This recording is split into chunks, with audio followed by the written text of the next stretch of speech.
Hello, everybody, and welcome to the second in the series of the lectures on applications of machine learning, big data, and artificial intelligence in scanning probe and electron microscopy.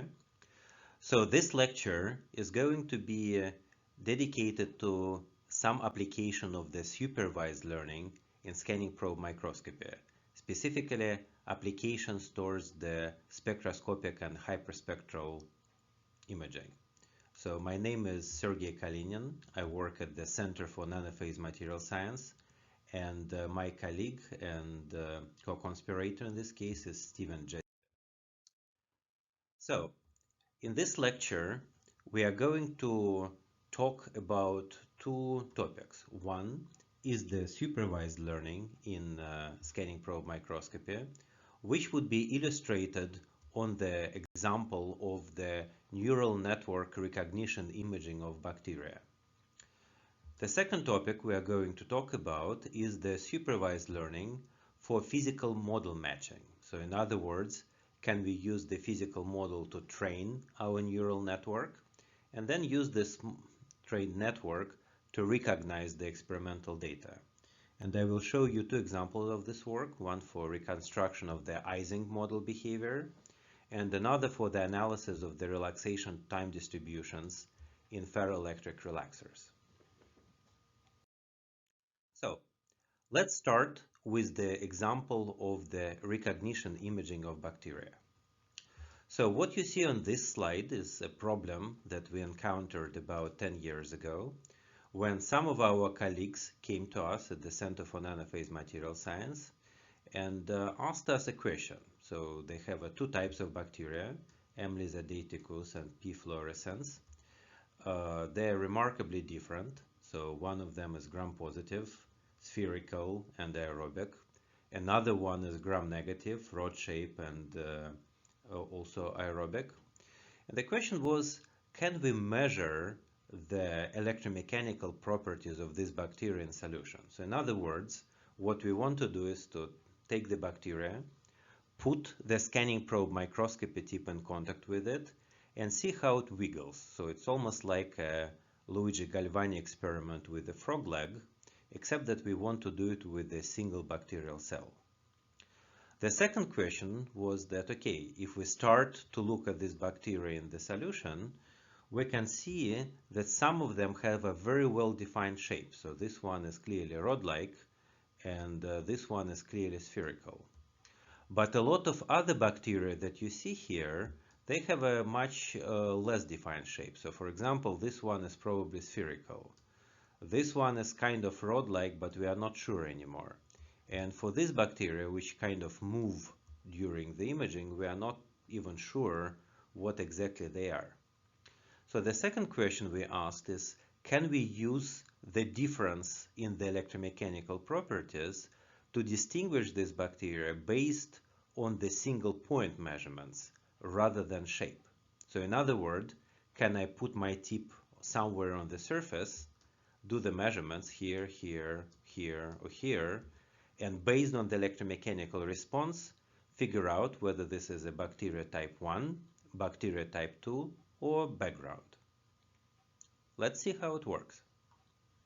So in case of these two particular bacteria, we can identify this one, and we can measure the frequency dependence of the electromechanical response. So what you see here shown in the blue points is the electromechanical response as the function of frequency for the bacteria, and red points is the electromechanical response of the background measured at several locations. On the lower graph, you see the response from the second type of bacteria and again the background. So background is obviously the same. So notice that when we look at this data, it is extremely difficult to make sense out of it because the electromechanical interactions in solutions are pretty complicated. They depend on the type of bacteria, on the presence of some particulate matter on the surface, sort of some contaminants, and it hopefully looks like that there are some characteristic behaviors. For example, you can clearly see that the electromechanical response of the bacteria and the background is very different. At the same time, if you look at the electromechanical response of first bacteria and second bacteria, it also looks like it's a little bit different. So there is a difference. How are we going to explore it? Well, the first technique to do that is our favorite principal component analysis. So what we are going to do here is to take this image, get the electromechanical response as the function of frequency at each spatial location. So in this particular case, it means grid of 60 by 60 points. We are going to send this data cube into the principal component analysis, and we are going to plot the resulting principal component maps. And lo and behold, our data is simplified. So on the first component, we see just some average signal and possibly change in the tip state. On the second component, third component, fourth component, you can clearly see that bacteria are now identified. And what is very interesting is that if you carefully look at the bacteria type 1 on all these maps, bacteria type 2 on all these maps or background, you can see that their behavior is different. So for example, here on the second component, both bacteria type 1 and bacteria type 2 have a slightly negative response compared to the background. On the map number 4, you can see that only bacteria type 1 have response and bacteria type 2 is invisible. So it's here, but we don't see it on this map. But on the PCA component number 5, the bacteria number 2 is negative, but other bacteria are pretty much not visible. It's really great. It basically tells us that this data cube, the frequency dependence of electromechanical response at each point, can be separated into the PCA components, and the bacteria show different contrast in the different PCA components. So the natural question is, can we use it for bacteria identification based on the single point response? Let's check. So this is again our PCA component maps in slightly different color scale, going from PCA component number 1 to 2 to 3 and so on. And then what we try to do is to make a statistical analysis of the contrast within the individual bacteria. And it turns out that, to our deep regret, this separation doesn't work. The exploratory data analysis in PCA allows us to visualize the response with the bacteria, and then we kind of identify them based on the bacteria shape. So it really shows us what's inside. But if I were to take the response at just one location, it turns out that the noise in our individual data sets is a little bit too high, and it's really not enough to identify the bacteria based on single point response. So we either need a shape information, so we need to have an image, or maybe there is a way to combine the information from all PCA components and use this combined feature vector, meaning the all PCA component for each special pixel, for bacterial recognition. How are we going to do that? And the answer is, we are going to use the artificial neural network. So the history of the neural networks is extremely long and highly exciting. So they went through the times when they were all the rage, and when the times when people realized that there are significant limitations and stopped doing it, so-called the neural network winters. Now, of course, the time when the networks are becoming extremely popular, suffice it to say that this was not always the case. So anyway, what is a neural network? So the neural network is a mathematical model based on the representation similar to the biological neurons. So it basically has layers where the initial layer is the input. This is where the components enter the network. While moving through the network, they change the weights and biases, and in the end they produce the output. So the way the neural network operates is that you present the neural network with a set of examples of the source and the estimated response, and you let it adjust weights and biases until it can generate the response out of the input in the best way possible. Again, there are plenty of courses and extremely good books of the neural network, so I'm not going to go into the detail of how they work or how they operate. I'm just going to show some quickly show some differences between the classical approach in physics, the functional fits, for example, and the neural network approach. So in the classical approach, imagine that we know the physics of our problem, we somehow have the formula. So in this case, we need to have a model knowledge. Our fit is going to be slow, which means that we cannot do it real time. And it works ideally for a single task if physics is known. The neural network approach is completely different. So in this case, training is very time consuming. So it's always the case.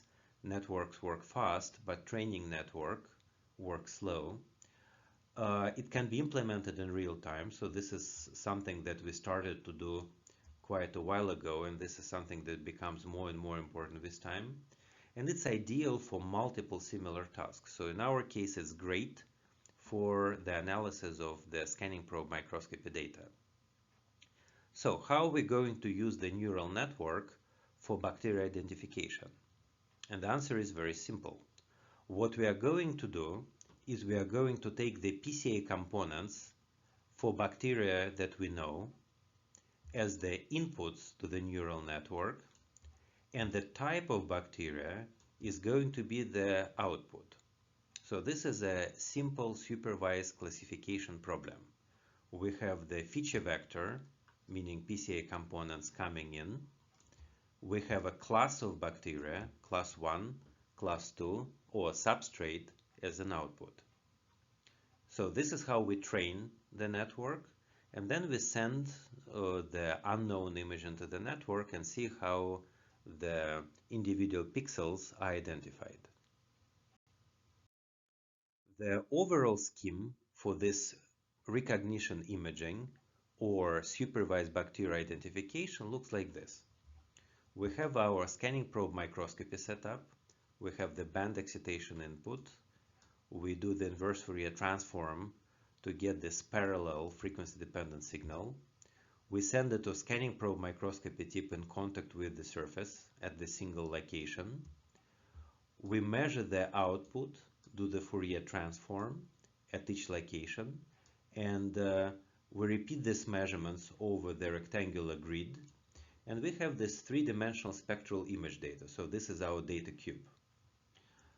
We do the principal component analysis to do the dimensionality reduction and decorrelation, and then we send it to the neural network, and the neural network operation have two stages. On the training stage, we present it with the example of the spectra from the known bacteria, and we train the network to recognize this known bacteria. On the recognition stage, we present the neural network with the unknown pixels, and we expect it to recognize those pixels as bacteria type 1, type 2, or a substrate. So in this particular case, we use a subset of the image that we know for training, and we use the trained network to recognize the rest of the image. Let's see how it works. It belongs to a specific bacteria. So in this case, if it is 1, that means that this particular pixel belongs to the substrate with the probability 1. If it is 0, that means that it belongs to the substrate with the probability 0. So here and here, we show the probability that the specific spatial pixel belongs to the bacteria type 1 or bacteria type 2. And lo and behold, you can see that we clearly identify the bacteria in our original training set. So nice to know that it works. but we also identified all the remaining features throughout the image. And there are quite interesting things in this data set, because here you can see that, for example, these topographic features, only one of them is identified as a bacteria. Everything else is identified as a substrate. So either the bacteria is destroyed, or this is just some debris on the surface which does not belong to the bacteria. Another interesting aspect, which is quite surprising, is that if you look at this image here, you can see that this is recognized as not as a part of the substrate, and in fact it is recognized as the bacteria type 2. But if you look at the topographic image, you don't see much here, which basically makes us think that during the image we have destroyed one bacteria. It is very thin. We don't see it on the topography image. This is just a piece of the cellular membrane. However, we still can identify it based on the electromechanical properties. So why does it matter? It matters because before we were identifying bacteria based on shape. And shape, of course, is not a very representative identifier, right? Bacteria can be smeared, it can be damaged, it can be tilted. So we cannot really use shape all the time. In this case, we have shown that we can recognize the bacteria based on the frequency-dependent electromechanics in just one pixel. That's great. And of course, we can combine these three data channels into the color map, where we can use the red color to color bacteria type 1 and the green color to color bacteria number 2. And you can and we can overlay this map on the topography. Then you can clearly see that the spherical bacteria identified as type 1. The elongated bacteria are identified as type 2. We have several piles of contaminants on the surface which are not identified as bacteria, and we have a flat segment on the surface which is identified as a bacteria type 1. It's great. It works. You can read more about this work in this set of papers, so going back exactly 10 years ago to our original paper in nanotechnology. And there are several more examples of this work kind of continued throughout several years. Now, the next question that we ask is whether we can extend this approach to theory. So let me illustrate what I mean by that. So one of the very common measurements in scanning probe microscopy is so-called molecular unfolding spectroscopy. So what happens in this case is that we have a molecule that is trapped both at the surface through some anchor group and on the tip through some suitable binder. If we pull our tip up, we start to exert the mechanical force on the molecule. And if the molecule has a, say, weakly link through the hydrogen bond segment, at some point the molecule will unfold, and in this case the tip essentially will jump up. This is how this type of experimental data looks like.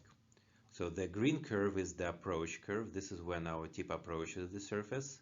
Here the tip starts to interact with the surface, and here tip gets into the contact. Once we start to pull the tip back from the surface, first we start to see the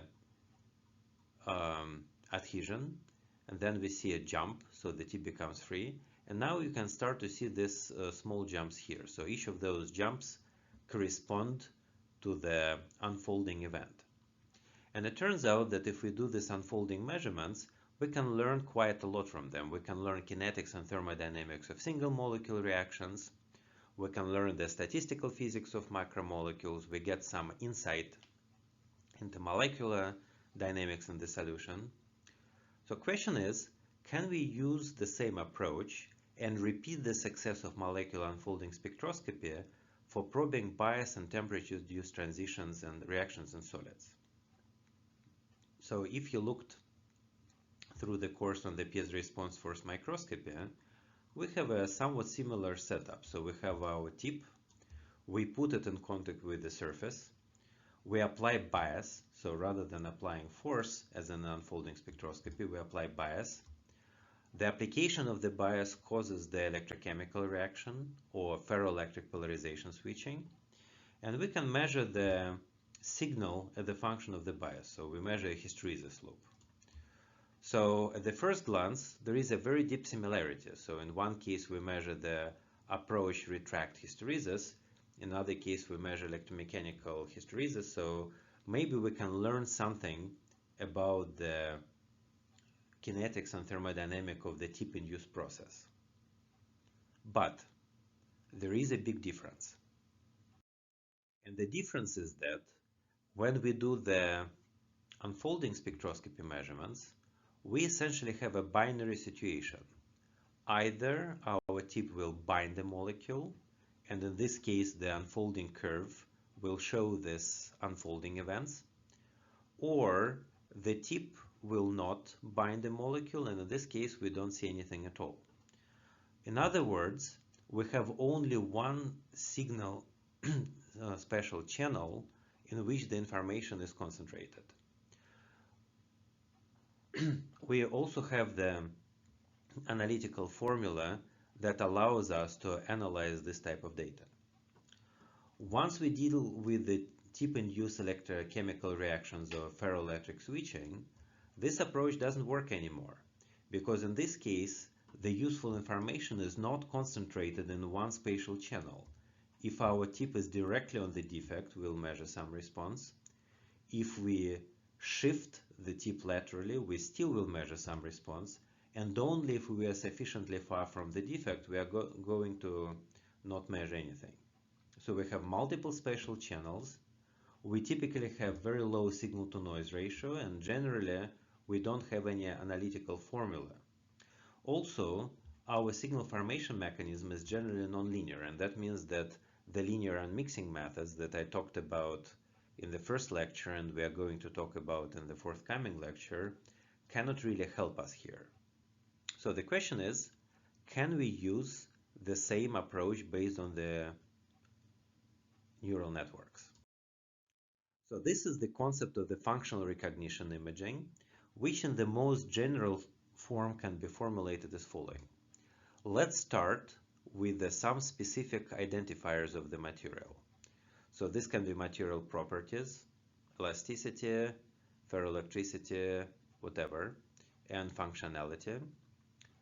Based on these material properties or identifiers, we are going to calculate the response, which can be a response to the electrical bias, to the forces, whatever. So this is our forward model.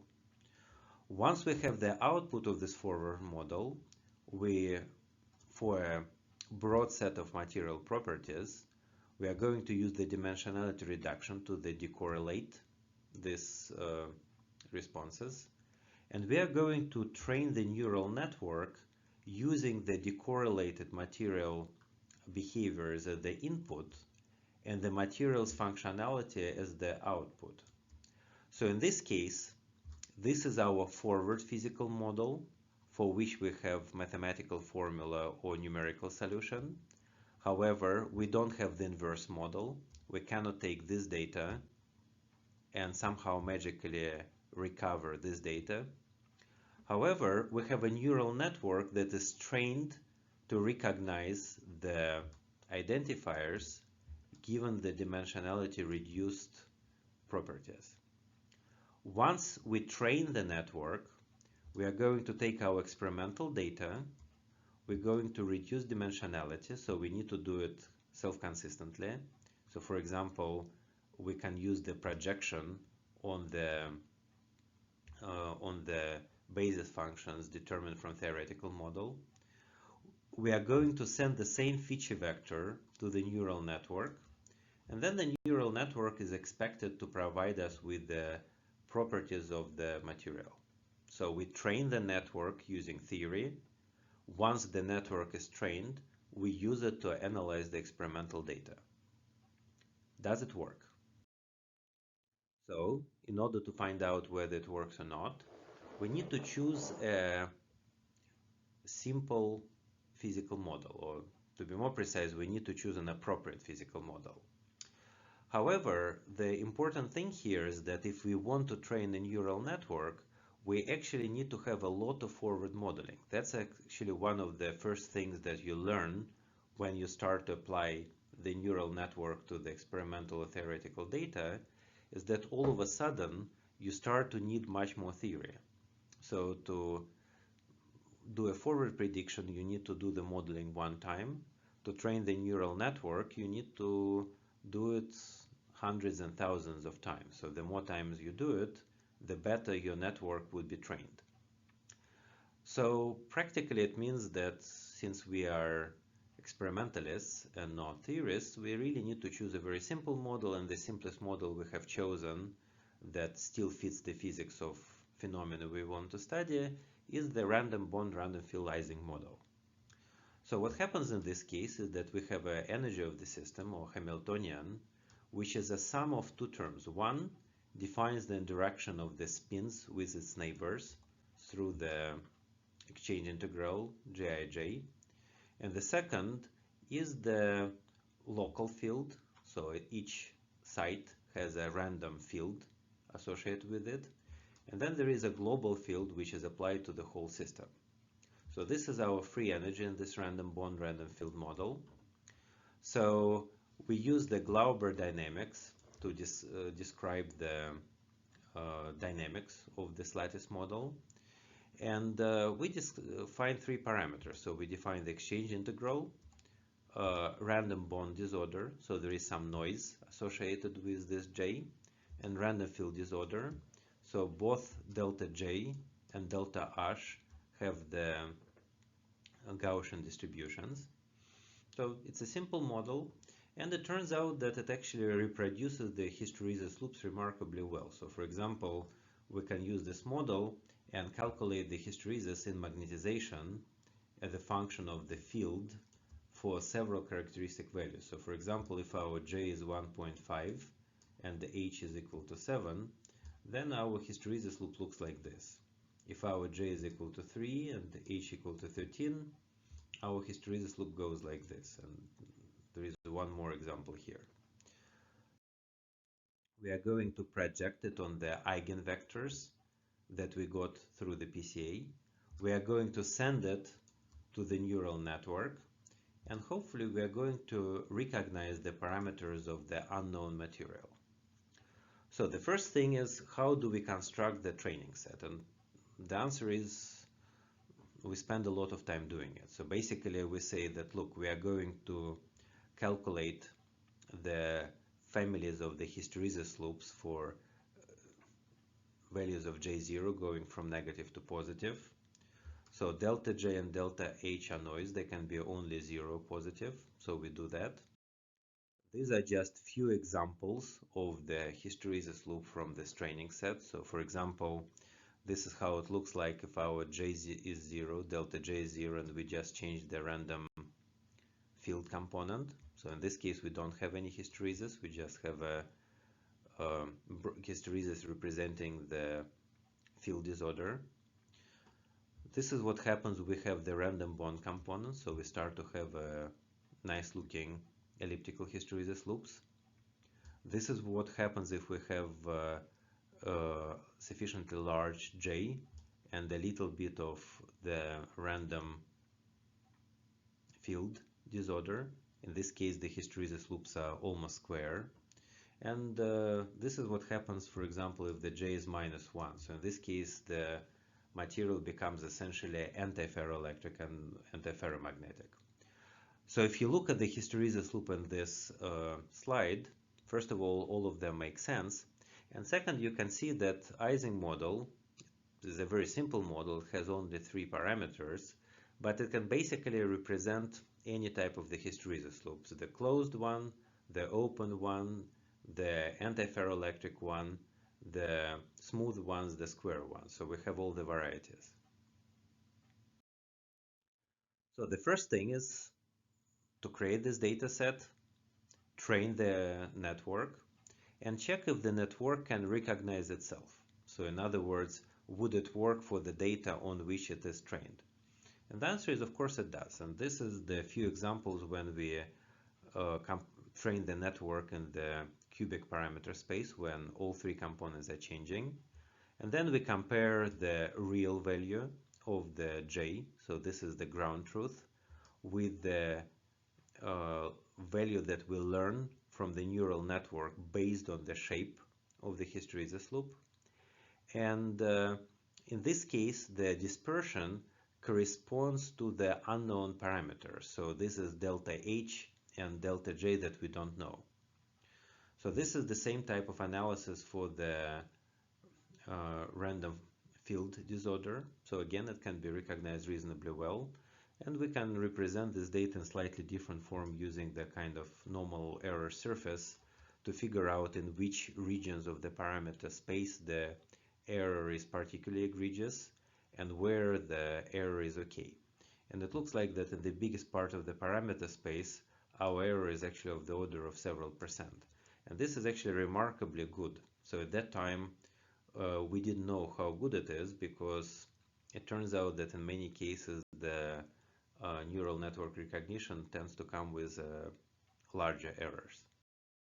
So this is another example of this error analysis when we compare the ground truth behavior to the anticipated behavior.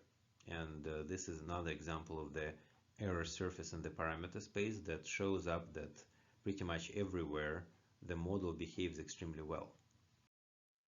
In principle, we can get a deeper insight into how the recognition works if we start to look at the original hysteresis loops, their principal components, the distribution of the information as a function of the eigenvalue, the structure of the weighting factors inside the neural network. So you can get really some insight into the neural network behavior, but practically it's not particularly useful. So the recognition works, we know how well it works versus the ground truth, we can use it. Now, what if we try to use this recognition method for more complex model? So imagine that we try to see how the neural network will behave if we are going to give it an output of the Ising model that it hasn't encountered before. And the example of this Ising model is so-called P model, where we say that some of the exchange integrals with the probability 1 minus pi are positive and J0, and others with the probability pi are minus J0. So in this case, the distribution is bimodal rather than Gaussian. And interestingly enough, we can simulate the hysteresis loops for this type of model. So this is how they look like. And our neural network will actually be able to fit them. So here, the solid lines, the green, blue, and red, correspond to the simulation, and the dashed line correspond to the neural network fit. So notice that the neural network manages to fit the data remarkably well and sort of generalize for noises or these sharp jumps. And what is even more interesting is that if we plot the neural network derived parameters as a function of P, we get the answers that get perfect sense. So for example, for the effective exchange integral, we find that it really depends on P. It makes perfect sense, right? So if it is P is equal to 1, we expect to have minus G naught. If P is equal to 0, we expect to have the G naught, and we have the perfect linear dependence. And what's really important is that it is really insensitive to the width of this distribution. So we performed the simulation for several values of delta J, and we got the answers which differ only weakly. It is even more interesting if we look at the delta J effective. So it turns out that when we are in the initial state, our noise is what we expect, so it is 0.7. However, if we have both P and 1 minus P component, then our noise becomes higher. And if our delta J was 1.5, then we start to have the parabolic dependence, which is much smoother. So basically the bimodal disorder is equivalent to, in terms of macroscopic behavior, is equivalent to slightly higher average disorder. Fantastic. So the model not only is able to generalize, but it also produces the result that actually makes perfect sense. Great. Would it work for experiment? Let's try. So we take a experimental data set where we have multiple hysteresis loops. We try to fit it using this approach, and since we want to be really careful, we first start to do this fitting with a subset of our Ising model. For example, we train it using the one that has only J and delta J, but doesn't have the H parameter. And we have some maps that gives us some insight in the distribution of these two parameters across the sample surface. We can repeat the same process for the model that has three parameters, for example, J, delta J, and H, and get the maps corresponding to these parameters and the normalized error. We can repeat it to another partial model where we have only J and H. So we try to vary how many unknowns we think we have in the system. And then we can combine all three data sets to find out where the error is minimal. So it turns out that in most cases we have a preference to the either JH family or J delta J family. So it tells us a little bit how to choose the proper model. And then if we put all the components together, we are going to have the map of the functional parameters of this specific material in terms of the Ising model components. Now, how reliable and how good is this method? And the answer is, this is something where you really want to be very, very careful, because when you deal with experimental data, the key question is how well the data is curated. In other words, in the theoretical case, we deal with the theory data where all the degrees of freedom are known. That's a great thing about theory. In experiment, we deal with a lot of additional parameters, and in case of our scanning probe microscopy, we need to introduce the constants responsible for vertical offset, imprint, loop height, calibration constants, and in some cases these are just additive or multiplicative factors. In some cases it can be completely more complicated. One thing that we learned out of this exercise, and this is something that I really want to emphasize, is that if the experimental data is not properly calibrated and curated, using the neural network based model becomes extremely dangerous. So you are going to get the wrong answer, and unfortunately the neural network is a black box, unlike the functional fit. If you get the wrong answer, you wouldn't know whether it is right or wrong. However, on the positive side, the approach works, and it's of course not limited to the hysteresis loop and scanning probe microscopy. You can read more about this work in these two publications.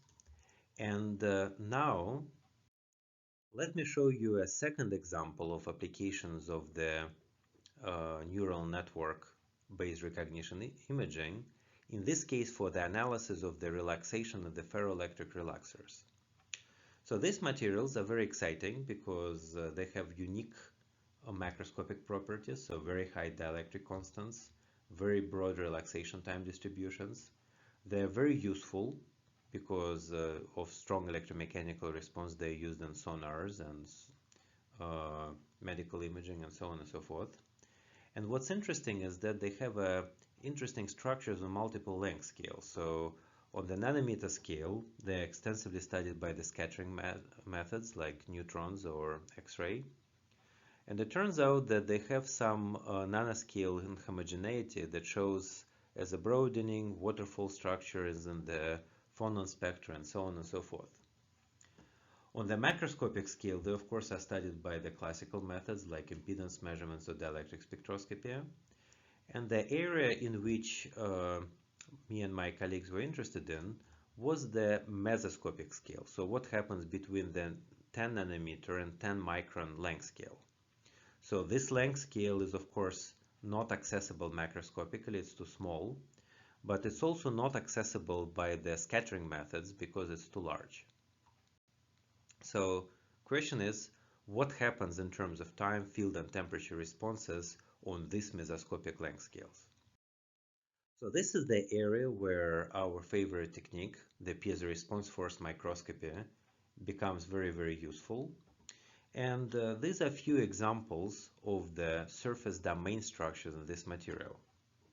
So here I'm showing the examples of the domain structure for several compositions of relaxers. So the one which is PMN35PT, this is almost classical ferroelectric. So in this case, what we see is kind of almost normal ferroelectric domains. If we zoom in on this material, we can see that they are much more irregular compared to normal ferroelectric. So normal ferroelectric will have very sharp domain walls. Here they are clearly irregular, and we kind of see the small bubble domains, the negative in the positive matrix and positive in the negative matrix. At the same time, the PMN10PT, so this composition, interestingly, should not have domains at all. So this is so-called ergodic ferroelectric material. According to the X-ray measurements, it should be cubic. Experimentally, however, it shows very clearly ferroelectric domains. So why it happens, it's a very interesting question. We suspect that this is a manifestation of skin effect or something like this in the ferroelectric, but the truth is that we don't know very well. It's an interesting question. Now, for the PMN32PT, so this is the composition which is halfway between the relaxor and the classical ferroelectric. And here you can see that this type of the domain structures coexist. We see this waviness corresponding to this labyrinthine domains, which are highly unusual. And we also see the formation of the large domains which resemble those in the bulk ferroelectrics. So there is nanoscale structure and there is a macroscale structures. So the question is, what can we learn about the dynamic behavior of these ferroelectric domains? So the technique that we want to apply here is the technique based on measurement of the relaxation curve. So what I mean by that is that assume that we consider a single nanoscale object. In this case, we generally believe that if we apply some stimulus and shift it out of the equilibrium and then somehow study dynamics, we expect to see the simple exponential relaxation. In the macroscopic samples, we know that we have a transition to the so-called stretch exponential behavior, where beta can be smaller or much smaller than 1. So it gives a broad distribution of relaxation time. And the question for us was, what will happen if we study this material using scanning probe microscopy tip?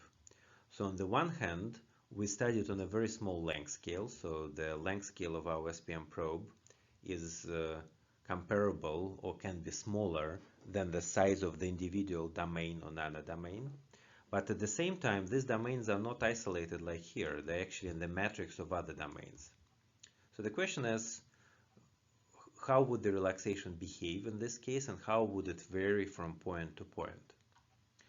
So the way we measure it is through single point PFM time spectroscopy. So what we do is we apply a bias pulse to our probe, and then we measure the relaxation of the signal in the bias on stage and bias off stage. And this is how it behaves. So this is the behavior for mica. So in mica, it is a non-ferroelectric and non-piezoelectric material. So the response is almost zero and does not change with time. This is the behavior for the periodically poled lithium niobate. So this material is a good ferroelectric. We cannot change polarization in this material easily with a bias pulse. So the response is not zero because it's strong ferroelectric, but it also doesn't change with time. And then in the PMN 10PT, we actually have a beautiful relaxation as the function of time. So we initially polarize the material, and then this polarization relaxes with time. Now, we explore this behavior in a little bit more detail. So we try to get the relaxation data over large time scales. And it turns out that this data can be well fitted by the stretch exponential law. Now, what's interesting is that in the local behavior, this beta is 0.4.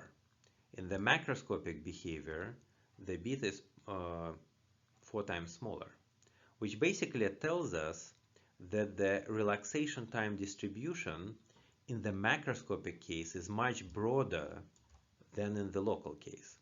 So what you see in this graph is the relaxation time distribution G as a function of energy for corresponding to different values of beta. And as you can see, it's very interesting behavior. If beta is relatively large, so 0.5, our relaxation time distribution is relatively narrow. And if beta becomes small, then the relaxation time distribution becomes much broader. And that makes perfect sense. In case of the scanning probe microscopy measurements, the tip has access only to the small number of the ferroelectric nanodomains. As the result, the relaxation behavior is much closer to the simple exponent than in the macroscopic case when much larger part of the sample can respond. We probe a much larger subset of the relaxation times, and therefore the distribution is much broader. Great, we understand that. Question is, what are we going to do about it? So imagine we now measure the relaxation time or relaxation curve at each point on the sample surface. So we have our favorite three-dimensional data set, relaxation curve at each spatial location. How we are going to work with this data? So one way is to take the relaxation curve at each pixel, fit it by the stretch exponential law, and generate the spatial maps of the amplitude, relaxation time, and exponent. We can compare the distributions of beta for the reading, so the off bias process, and writing, the on bias process, and we can see that they're different.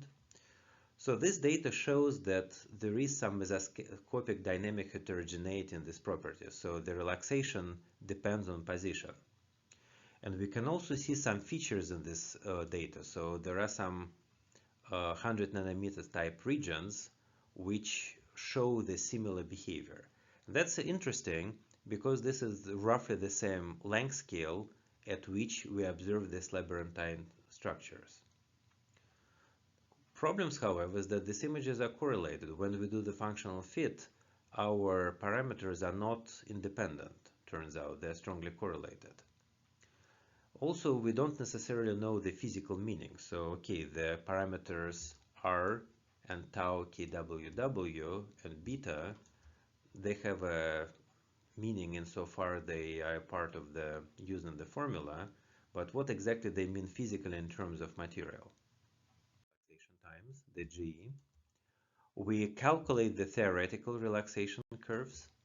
We do the dimensionality reduction to get the PCA components, and we train our neural network using the PCA components as the input and the height of the G as an output. After the network is trained, we take the experimental data set, we use the projection on the same PCA basis functions. We set this information in the neural network, and then the network gives us the information about this G of E parameterized through the Emax inside the material.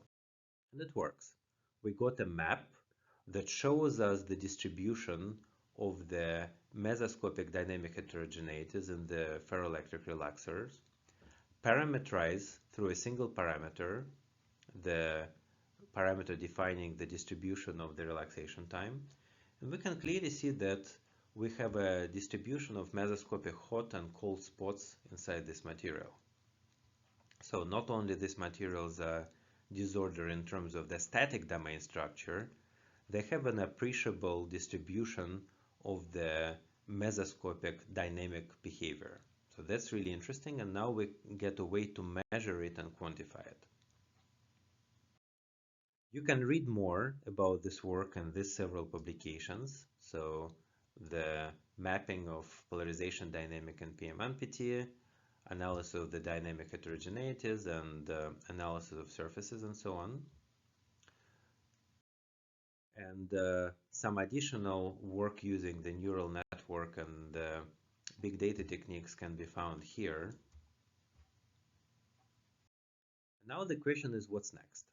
So it's always interesting to look at your old work and old predictions and see which of those has materialized and which of them have not materialized, and kind of make a prediction going forward for the next 10 years,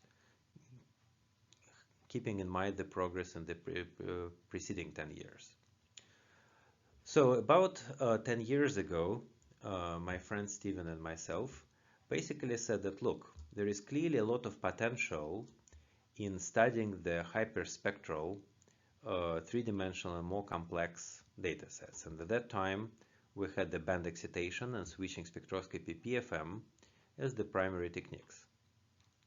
We speculated that going forward, we are going to explore the adaptive control of the grids.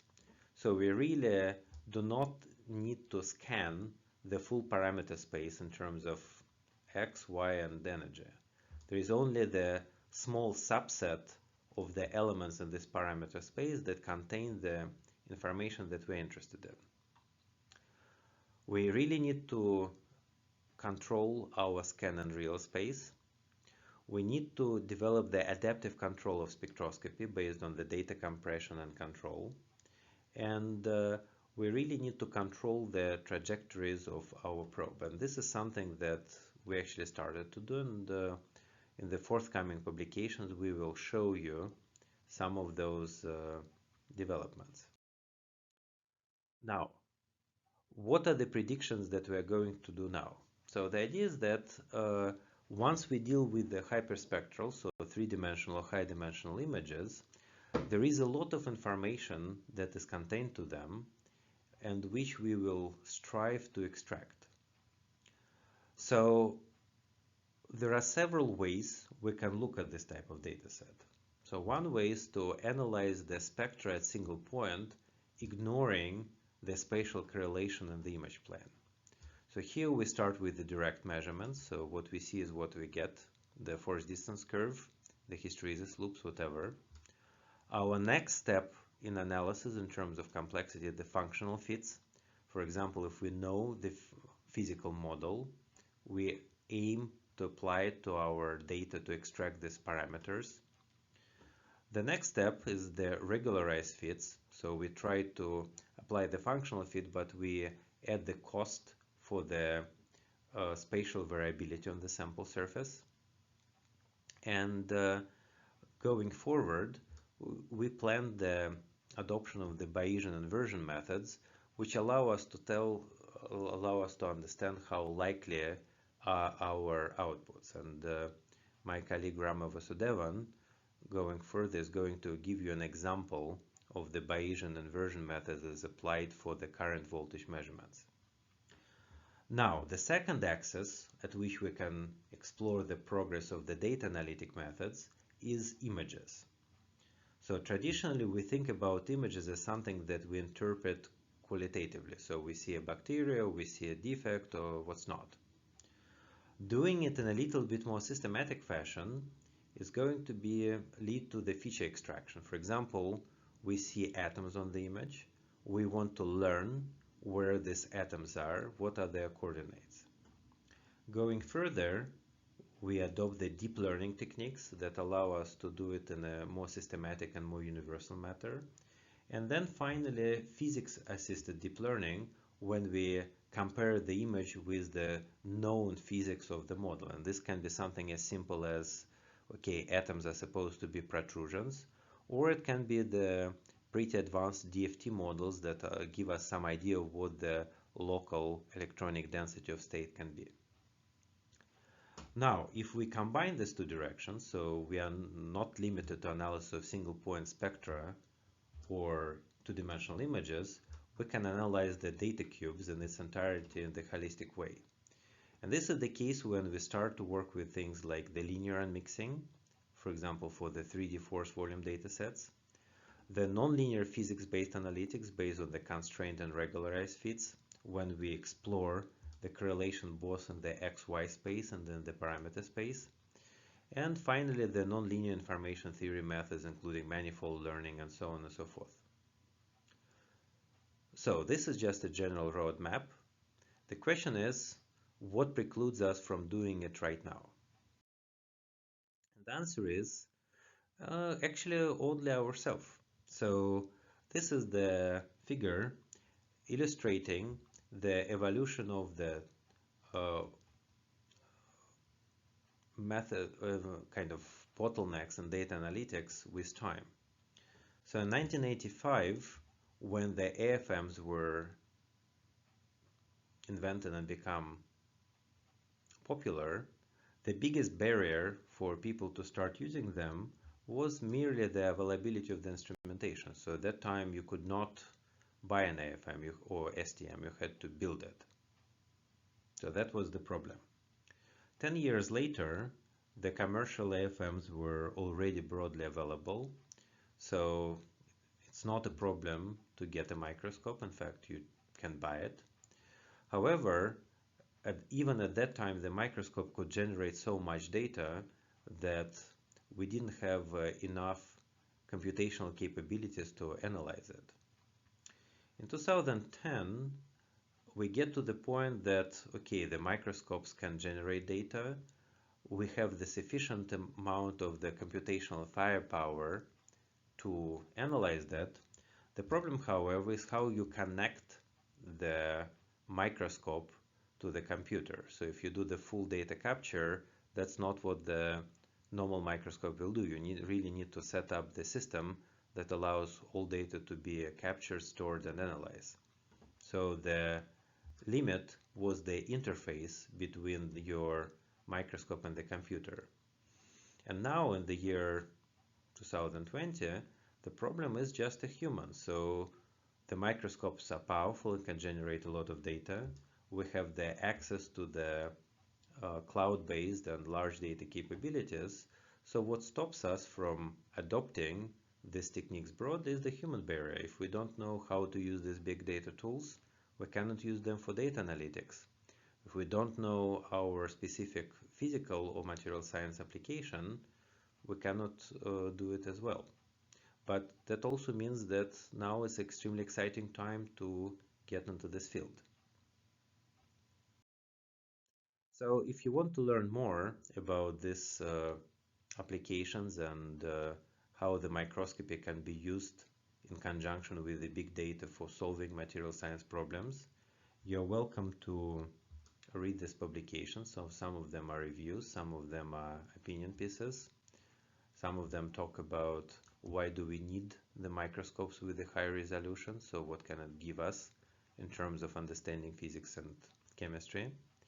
And this lecture series is basically exploring these issues in the historical perspective and would be continued by the examples which are related to the present-day research. So stay tuned, and the next lecture in this series would be the overview of the linear unmixing methods for scanning probe microscopy with small, for the time being, forays in the electron microscopy. Talk to you next week.